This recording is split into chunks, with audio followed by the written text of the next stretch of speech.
زکوٰۃ اسلام کا جو معاشی سسٹم ہے اس کی بہتری کی ضمانت ہے۔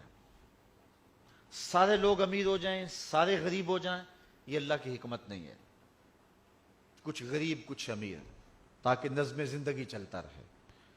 لیکن نظام زکوٰۃ اگر اچھی طرح سے قائم ہو جائے تو پھر غربت امارت تو اپنی جگہ پہ موجود رہیں گی، لیکن یہ نہیں ہوگا کہ ایک طرف امیر کا بگڑا ہوا بچہ گولڈن سیب کا ایک کونا کاٹ کے دوسرا حصہ کتے کے آگے پھینک رہا ہوگا، اور دوسری جانب بیوہ کا یتیم بچہ ہسپتال میں آخری سسکیاں لیتے ہوئے یہ کہہ رہا ہوگا، امی میرا جوس پینتے بڑا دل کرتا ہے، لیکن ماں اس کو کہہ رہی ہوگی نہیں بیٹا تمہارے لیے مناسب نہیں ہے، اور وہ آخری خواہش پوری کیے بغیر دم توڑ دے گا۔ اگر نظام زکوٰۃ ہم قائم کر دیتے ہیں تو پھر معاشرے کے اندر محرومیاں ختم ہو جائیں گی، اور یہ اسلام کا دیا ہوا نظام ہے۔ میں آپ کو یہ بات بتاؤں کہ اسلام میں دولت مندی کی نفی نہیں ہے، لیکن دولت قارون سے روکا گیا ہے، دولت عثمان کی ترغیب دی گئی ہے۔ 3 نیتوں کے ساتھ رزق کمانا اور رزق بھی حلال ہو مشروع ہے۔ پہلی نیت اپنے آپ کو سوال سے بچانا، تو مجھے مانگنا نہ پڑ جائے، کسی کے آگے ہاتھ نہ پھیلانا پڑ جائے۔ دوسری نیت اپنے بچوں کی کفالت کرنے کی نیت۔ تیسری نیت معاشرے کے اپاہج، کمزور یا جن کا کوئی کمانے والا نہیں ان کی مدد کرنے کی نیت۔ ان 3 نیتوں سے حلال کمایا تو شریعت میں محمود ہے، اور سچا تاجر کل قیامت کے دن نبیوں کے ساتھ اٹھایا جائے گا۔ یہ بہت بڑی بات ہے، لیکن نیتیں یہ 3 ہوں اور رزق بھی حلال ہو۔ اگر نیتیں یہی ہیں لیکن رزق حلال نہیں ہے، ڈاکہ اس لیے کیا کہ غریب بچیوں کی شادی کر دوں، تو نیت اچھی ہے لیکن عمل اچھا نہیں ہے۔ اچھا، رزق بالکل حلال ہے لیکن نیت ان تینوں کے ساتھ ایک یہ بھی آگئی میں معاشرے میں نمایاں ہو جاؤں، میں رشتہ داروں میں اوپر چلا جاؤں، میں جو ہے وہ میرا ٹور ٹپا ہو، تو یہ مقاصد اگر آگے تو رزق حلال بھی اس کے لیے محمود نہیں رہے گا۔ بدقسمتی ہے کہ ہر سال سیلاب آتا ہے تو لاکھوں لوگوں کے گھر بہہ جاتے ہیں۔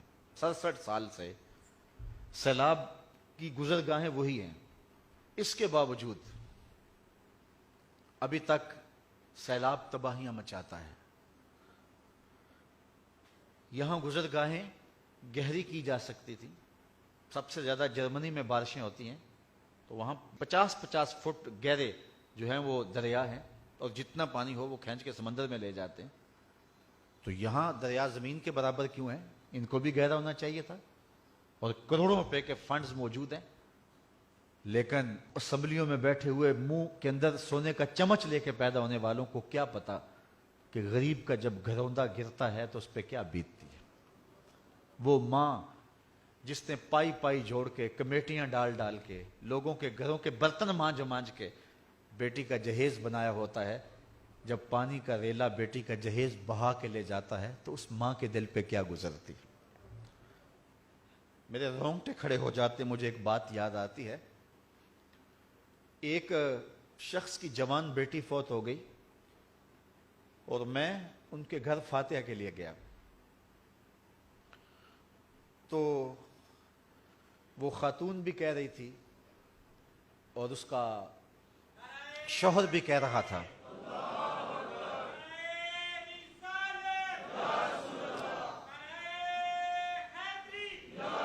جوان بیٹی کے فوت ہونے کا دکھ اس کا اظہار ہو رہا تھا، اور ساتھ انہوں نے جو بات کی اس سے آپ معاشرے کا اندازہ لگا سکتے ہیں کہ ماں کہہ رہی تھی بیٹی چلی گئی، میری بڑی لاڈلی بیٹی تھی، بہت کچھ اس نے کہا، اور پھر آخر میں کہا چلو اللہ بہتر ہی کرتا ہے، اس کا جو جہیز بنایا تھا چلو چھوٹی کے کام آ جائے گا۔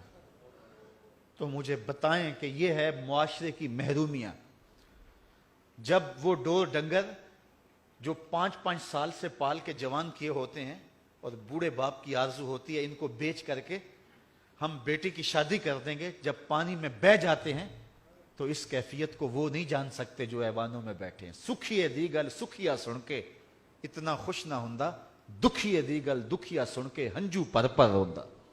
تو میاں صاحب فرماتے ہیں اصل یہ دکھیا ہی جان سکتا ہے کہ کیفیت کیا ہوتی ہے۔